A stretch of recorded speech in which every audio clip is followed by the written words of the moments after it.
अस्सलाम वालेकुम नाज़रीन, मैं अपने प्रोग्राम कैपिटल क्राइम के साथ आपकी खिदमत में हाज़िर। आज इस्लामाबाद में बारिश हो रही है, जाला बारी हो रही है और मुझे पता चला है कि मेरे ज़िला चिकवाल में भी बहुत बारिश हुई है और ओले पड़े हैं। मौसम थोड़ा सा मज़ीद ठंडा हो गया है। चिकवाल की बात शुरू है तो चिकवाल से ही हम शुरू करते हैं। चिकवाल में कुर्रतुलैन डिप्टी कमिश्नर, जो पहली चिकवाल की तारीख़ में खातून डिप्टी कमिश्नर आई हैं, तो उन्होंने ज़रा ख़वातीन जो है वो सोशल मीडिया का इस्तेमाल ज़्यादा अच्छे तरीके से करती हैं और टाइम भी उनके पास काफ़ी होता है। उन्होंने वो सोशल मीडिया का इस्तेमाल करके बड़ा अच्छा एक इमेज बनाया कि बड़ी काम करने वाली हैं। उन्होंने 2-3 चक्कर भी लगाए लारी अड्डे के और मार्केट के। तो तवक्को ये की जा रही थी कि चिकवाल जो एक बड़ा एक लिहाज से पसमानदा ज़िला है, कि वहाँ पर एक खातून डिप्टी कमिश्नर आई हैं तो बड़े अच्छे वहाँ पे लोगों के मसाइल हल होंगे। उसी सिलसिले में उन्होंने आज मैंने सुना है कि एक खुली कचहरी का इनेकाद किया। खुली कचहरी बड़ा एक खुला ड्रामा होता है, होता तो इसमें कुछ भी नहीं है। पुलिस भी करती है, ज़िला पंजाब भी करते रहे हैं और भी मुख्तलिफ़ इदारों को कहा जाता है, लेकिन अमलन जो सूरत हाल है वो बड़ी मायूस कुन है। तो आज का उन्होंने कहा था, पूरे ज़िला चिकवाल से दावत दे दी थी लोगों को कि आएँ जी और खुली कचहरी में आप अपने मसाइल बयान करें। लोग गए, बहुत बड़ी तादाद में लोग गए, लेकिन 11 बजे का टाइम था, वो 12 बजे के बाद कहीं आई। ये चिकवाल की जो लोकल जर्नलिस्ट है उनकी एक रिपोर्ट है। और फिर आके वो फ़ोटो सेशन करवा के वो वापस चली गई और लोग बड़े मायूस होकर और उन्होंने इसको नाम दिया इस खुली कचहरी को कि मुंह दिखाई की और वो चली गई। एक और बात जो मेरे इल्म में आई है, मैंने वहाँ के जर्नलिस्टों से कोशिश भी की कि मुझे कुर्रतुलैन का नंबर मिले, लेकिन नंबर नहीं मिल सका। मैं उनसे तस्दीक भी करता। पता ये चला है कि ये कुर्रतुलैन जो है, इसके बच्चे जो हैं वो इस्लामाबाद में पढ़ते हैं और हर रोज़ वहाँ से एक सरकारी गाड़ी चिकवाल से इस्लामाबाद उन बच्चों को लेके आती है और फिर वो गाड़ी जब तक छुट्टी नहीं होती, वो खड़ी नहीं होती, उनके कोई रिलेटिव्स हैं फिर वो यूज़ करते हैं और फिर वो जब छुट्टी होती होगी 2-3 बजे तो वो गाड़ी वापस फिर उनको लेके जाती है। गाड़ी का नंबर है CH99। ये सरकारी गाड़ी है और बताया जा रहा है कि कम से कम 10,000 रुपये का पेट्रोल जो है वो रोज़ाना इस एक्सरसाइज पे ख़र्च हो रहा है। अब ये डिस्ट्रिक्ट नाज़र बता सकता है कि वो 10,000 का पेट्रोल वो किस तरह एडजस्ट कर रहा होगा ताकि कल कहीं आर्डर्ड पैरा में ना आ जाए। वो तो ख़रीदारियों में, स्टेशनरी में कहीं ना कहीं ये उनकी ज़िम्मेदारी होती है, वो कर लेते होते हैं। तो ये हाल है हमारे मुल्क का। अब ये मेरे प्रोग्राम का जो फोरम है उनके लिए खुला है, अगर उन तक ये प्रोग्राम पहुँचता है तो वो बिल्कुल वजाहत कर सकती हैं ये सही है, ये गलत है।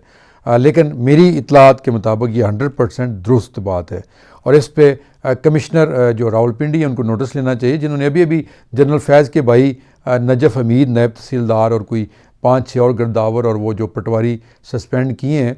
और उससे पता चला कि चलें जी, कहीं ना कहीं तो बंदा जब इक़्तिदार में होता है तो गर्दन में बड़ा सरिया होता है, लेकिन फिर रगड़े में आ जाता है। आज नजफ़ हमीद रगड़े में है, लेकिन यह है कि क्या आपके अपनी जो सबॉर्डिनेट है, आपके नीचे कुर्रतुलैन जो ये कर रही हैं, अगर ऐसा है तो फिर इसके ऊपर फौरी तौर पर एक्शन होना चाहिए। और मैंने ये सुना है कि इसी नंबर की कुछ 7-8 गाड़ियाँ हैं डिस्ट्रिक्ट एडमिनिस्ट्रेशन चिकवाल के पास, CH99। ये हर साल एक गाड़ी डिप्टी कमिश्नर ऑफिस को मिलती है और उसका एक ही नंबर चल रहा है। और इसके अलावा आप बात करते हैं, आज इमरान खान की पेशी है। अभी इस वक्त जब मैं ये प्रोग्राम कर रहा हूँ तो वो रिपोर्ट्स यही हैं कि वो हाई कोर्ट में पेश होने के लिए जा रहे हैं और बड़े एक लौ लश्कर के साथ जा रहे हैं।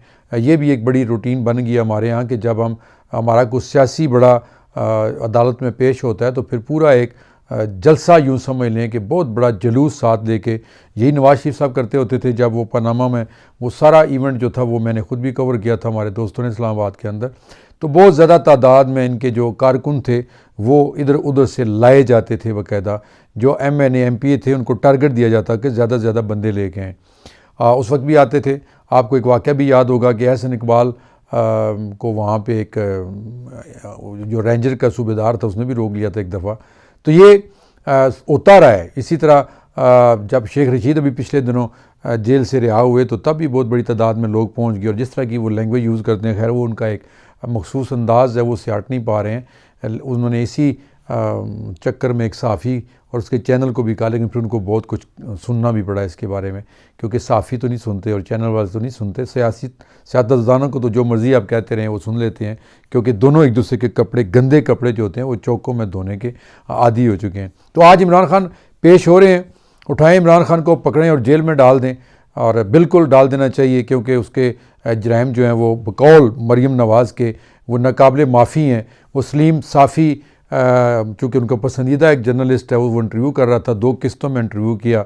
उसमें उनके ब्रांडेड कपड़ों का जिक्र भी हुआ, उनकी लाविश ज़िंदगी का भी जिक्र हुआ, और वो अपना रोना ये भी बता रही थी कि जेल में मैं होती थी वो एक चरपाई होती थी जिस पे मैं सोती थी।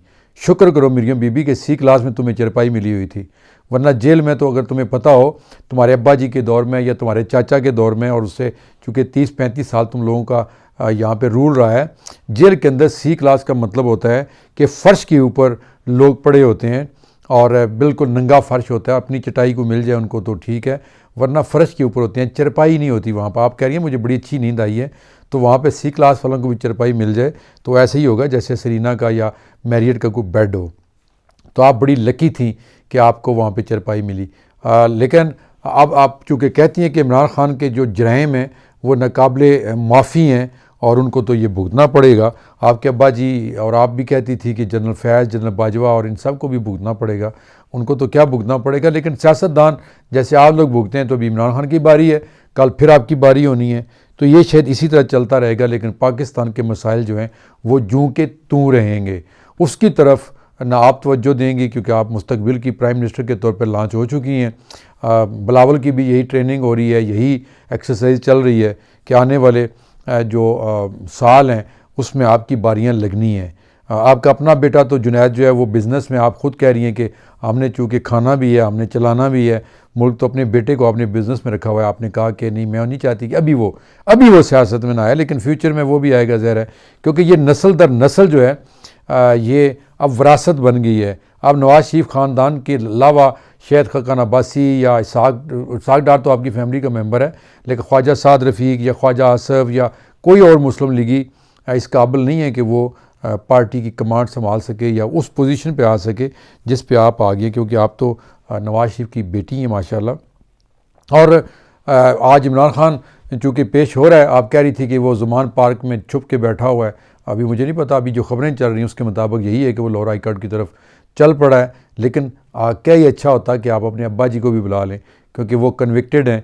वो थोड़ा सा टाइम ले के गए थे कि मैं इलाज के लिए जा रहा हूँ, मेरे प्लेटलेट्स तो अब बहुत बेहतरीन हैं, क्योंकि वहाँ वो घूमते फिरते और दुनिया के जो बेहतरीन काफ़ी हाउसेज़ हैं वहाँ पे बैठे नज़र आते हैं। तो अगर उनको भी कहें कि वो भी कानून का एहतराम करें और पाकिस्तान वापस आ जाएं। आपने सलीम साफ़ी के सवाल के जवाब में कहा जी कि वो सालों में नहीं, महीनों में नहीं, हफ्तों में आ रहे हैं, और ज़ाहिर है आएंगे क्योंकि अब हालात साजगार हैं। 3 साल तो उनके प्लेटलेट्स जो थे वो बिल्कुल कागज़ों में नीचे रहे, लेकिन वहाँ बड़े बराबर थे। और आप ख़ुद भी वहाँ पे रही हैं, छोटी सी एक सर्जरी करा के आप आई हैं वहाँ से, और आपके साथ वो आबद शेर अली और जितने भी लोग यहाँ से भागे हुए थे, इसाक डार, वो सारे वहीं थे। तो वो अदालतों में पेश नहीं हो रहे थे उस वक्त। अदालतें समन करती थी, नोटिस भेजती थी, लेकिन यही कहा जाता था ये डॉक्टरों की रिपोर्ट है, जब तक डॉक्टर्स हमें नहीं कहते उस वक्त हम अदालतों में पेश नहीं होंगे। और अभी भी आपके अब्बा जी पेश नहीं हो रहे। तो ये जब तक कानून इक्वल नहीं होता सब के लिए, law is not equal for all, तो तब तक तो यही सिलसिला चलता रहेगा।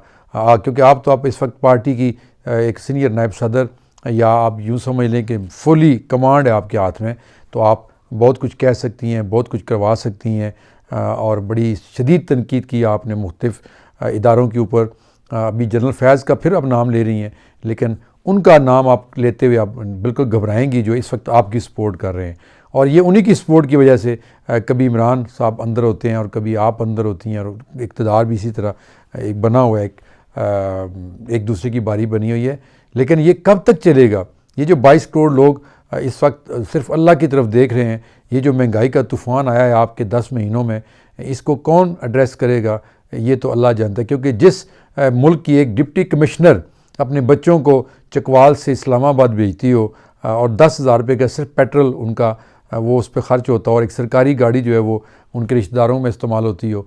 और इससे पहले भी मैंने सुना है कि जो डिप्टी कमिश्नर रहे हैं ज़ीशान वहाँ पे चकवाल में, तो उनके महीने में तकरीबन सैकड़ों उनके गेस्ट आते थे, जो कलर कार के गेस्ट हाउस में और दूसरे जो बने हुए सरकारी गेस्ट हाउसेज, तमाम सरकारी गाड़ियाँ, तमाम सरकारी मुलाजमीन उनके लिए इस्तेमाल होते थे। लेकिन इस पे चकवाल का कोई जो वहाँ पे आपका MNA या MPA या बाकी जो सियासतदान हैं वो नहीं बोलेंगे। आजकल उनका एक सबसे बेहतरीन जो मौजू है वो जनरल फैज़ और उनका भाई नजफ़ है, क्योंकि अब वो ताकत में नहीं है, इसलिए उन पे पर्चे भी होंगे, वो मुअत्तल भी होंगे, वो शायद अंदर भी हो जाएंगे। लेकिन ये वक्त बदलते देर नहीं लगता बीबी, ये वक्त फिर बदल जाएगा। दोस्तों याद रखिएगा अपनी दुआओं में, और मेरे चैनल को सब्सक्राइब करना ना भूलिएगा, ताकि जो भी वीडियो बनाई जाए आप पर वक्त पहुँचती रहे। अल्लाह हाफिज़।